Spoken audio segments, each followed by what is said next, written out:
My other half is a veteran. He retired probably middle of 2023. And I knew when I got together with him that he had complex PTSD.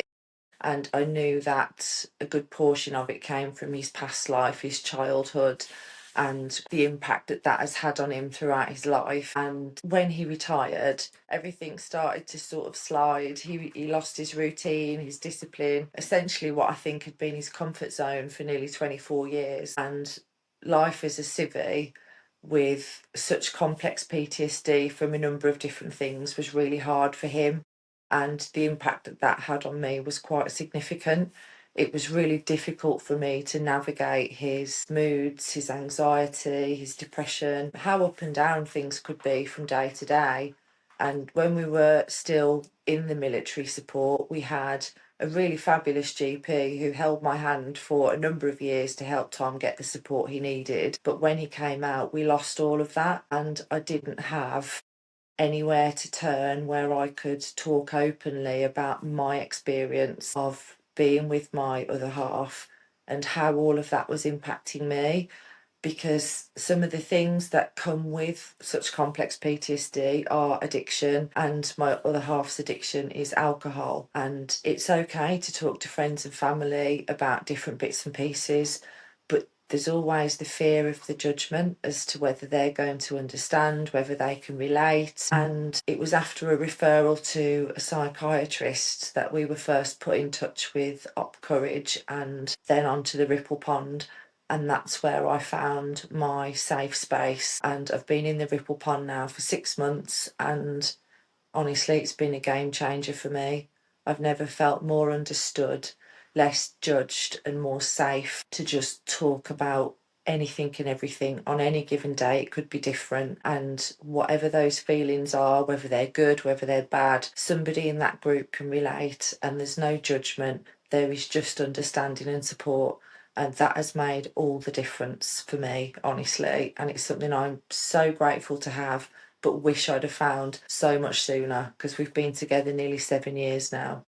So we managed to get a referral to a psychiatrist, and it was there that we met I can't even think what her name was, but the psychiatrist, the lady was absolutely fantastic. She let my other half sit and talk about everything he needed to talk about.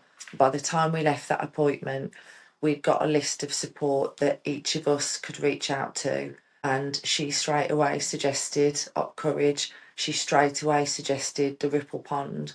And had she not done that, there's every chance we would never have known about them.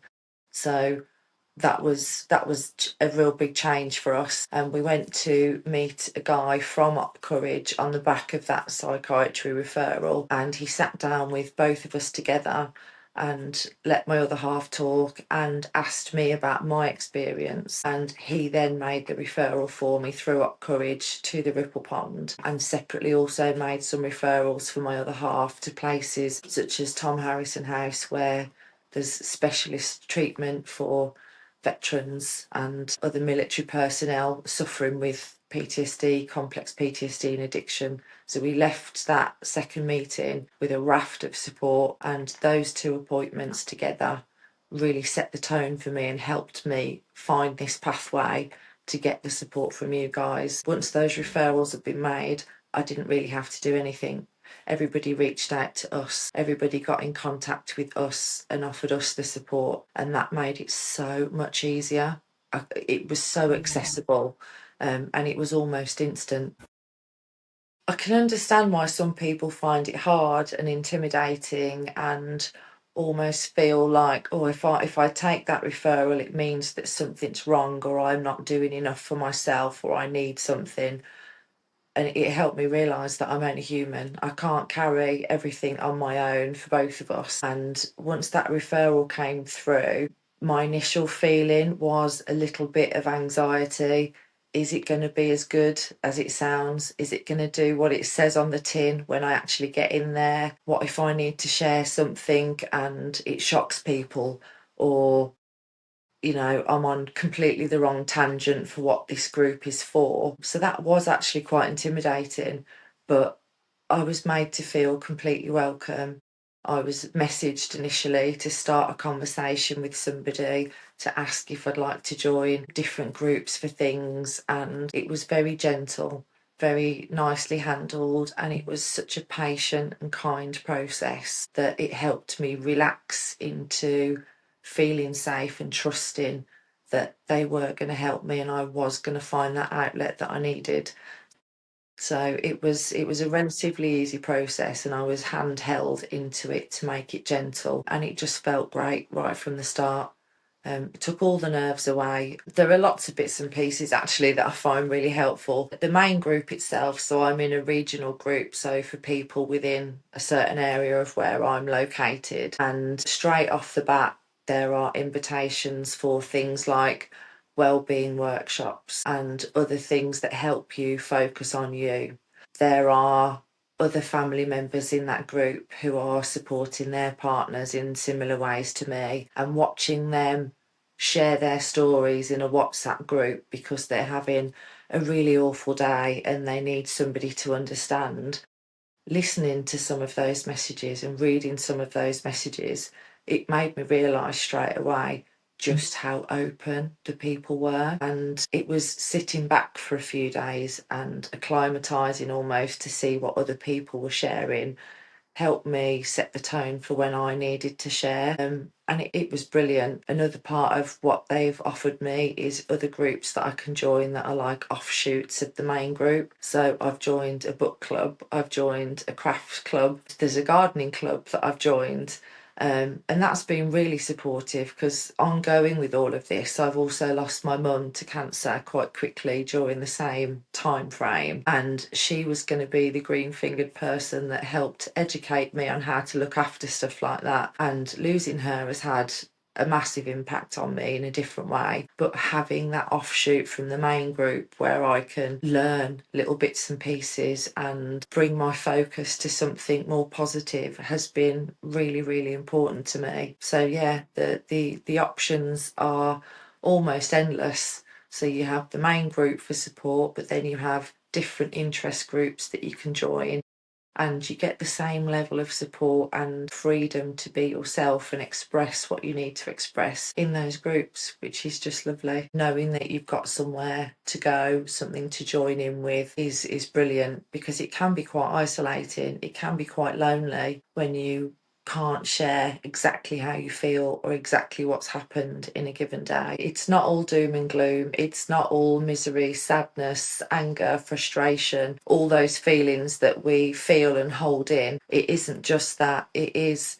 celebrating other people's achievements. For example, in the craft group, somebody's made something or is working on a project and shares it. The support for that person is just lovely, and the fact that they feel able to share that journey with us is lovely. And I think of myself as quite a cheerleader and quite a buoyant, bubbly person when I'm in the right headspace. So seeing things like that and being able to encourage somebody to keep going with something that's bringing them joy and is being able to share that with us is a lovely opportunity. The support is there, and once you find it, it's just invaluable. There must be so many members in the groups that don't necessarily talk, but find comfort and support from hearing other people's stories, their journeys, their ups and their downs. And even that is supportive in its own way. So I would really, really recommend that people give the Ripple Pond a chance to find out what it's about and see if it can help them, because you don't know until you try, and it's one of the best things that I've done. Just to say how grateful I am to have that support, because the Ripple Pond is, yeah, they think of everything, whether it's finding activities for us to connect over, things to help us with our own wellbeing support and mental health, whether it's activities we can do online together to build bonds, friendships and things like that with other members. So it isn't just the support they provide, it's the access that they provide to us building some of our own understanding support networks as well. And I'm really grateful to them for that opportunity and for being there, because the support it's amazing. And if there's anything we can do to make people more aware of it so that more people who need it can join, then that's great. It isn't even a one size fits all. There are so many options to try and support so many people.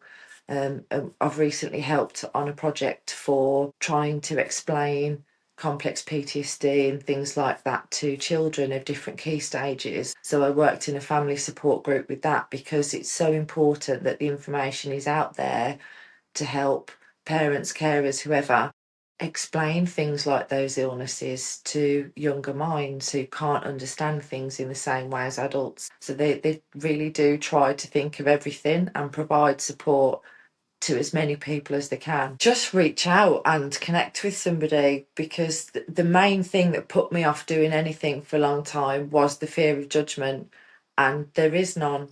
It's an entirely safe space and it is just there for you. It is just there to support you on your journey for how you're coping with caring for your person. And yeah, that is just an incredible find. So if you're looking for support or you're on the fence about reaching out because it is a bit scary and it's a bit unknown, just go for it. Honestly, just go for it. Yeah, it's a complete game changer, and I would strongly recommend you make the leap, reach out, and just see whether it's for you.